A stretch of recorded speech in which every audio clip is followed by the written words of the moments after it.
Bismillahirrahmanirrahim. Assalamualaikum warahmatullahi wabarakatuh. Perkenalkan, nama saya Aliuddin Ilham. NIM saya 18720500035.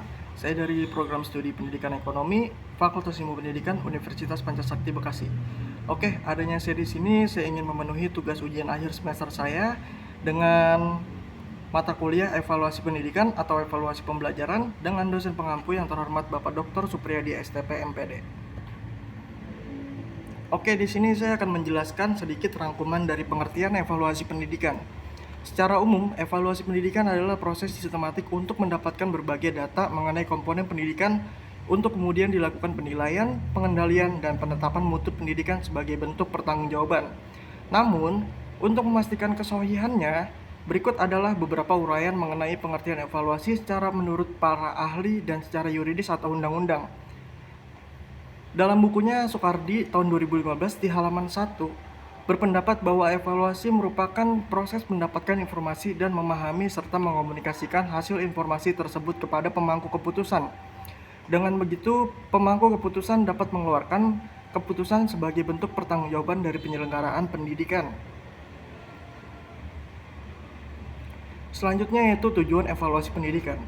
Wharton dan Sanders dalam Prasetyo pada tahun 2019 di halaman 13 mengemukakan bahwa dalam ranah pendidikan, evaluasi memiliki tujuan penting yang diantara lain memberikan informasi yang dipakai sebagai dasar untuk membuat kebijaksanaan dan keputusan, menilai hasil yang dicapai para pelajar, menilai kurikulum, memberi kepercayaan kepada sekolah, memonitor dana yang telah diberikan, dan yang terakhir memperbaiki materi dan program pendidikan.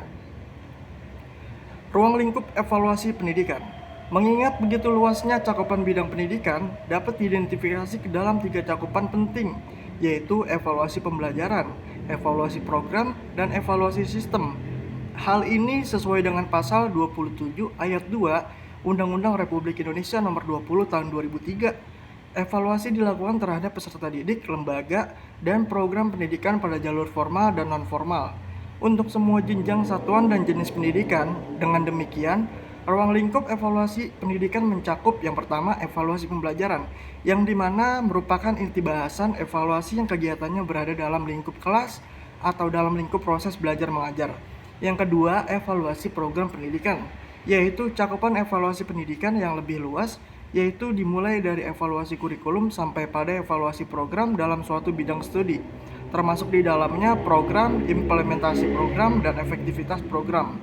Selanjutnya, evaluasi sistem pendidikan merupakan evaluasi di bidang yang paling luas, macam-macam kegiatan yang termasuk evaluasi sistem, diantaranya evaluasi diri, evaluasi internal, evaluasi eksternal, dan evaluasi kelembagaan untuk mencapai tujuan tertentu dalam suatu lembaga yang dicontohkan dalam evaluasi akreditasi lembaga pendidikan.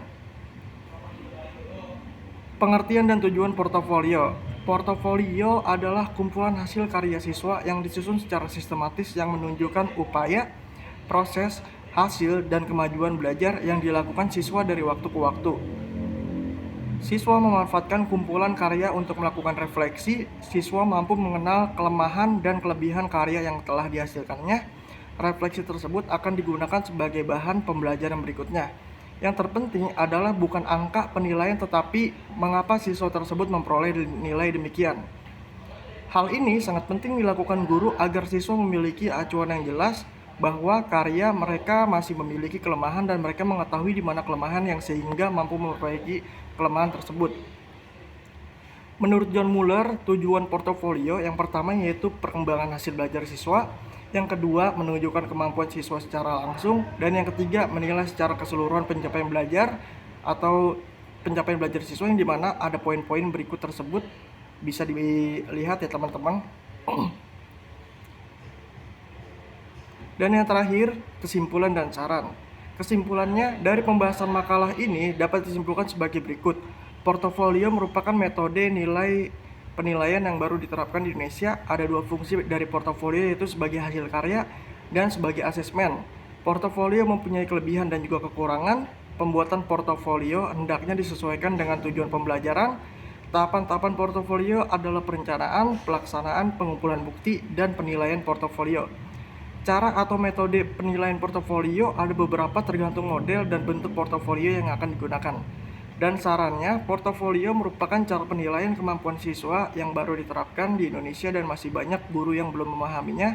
Oleh karena itu, hendaknya para guru memahami terlebih dahulu metode jenis dan cara penilaian portofolio sebelum menerapkan portofolio tersebut ke siswa. Oke, sekian mungkin itu saja yang dapat saya sampaikan dalam materi ujian akhir semester tentang evaluasi pendidikan, pengertian tujuan portofolio, dan mungkin itu saja yang dapat saya sampaikan. Kurang lebihnya mohon maaf. Wabillahi taufiq wa hidayah. Wassalamualaikum warahmatullahi wabarakatuh.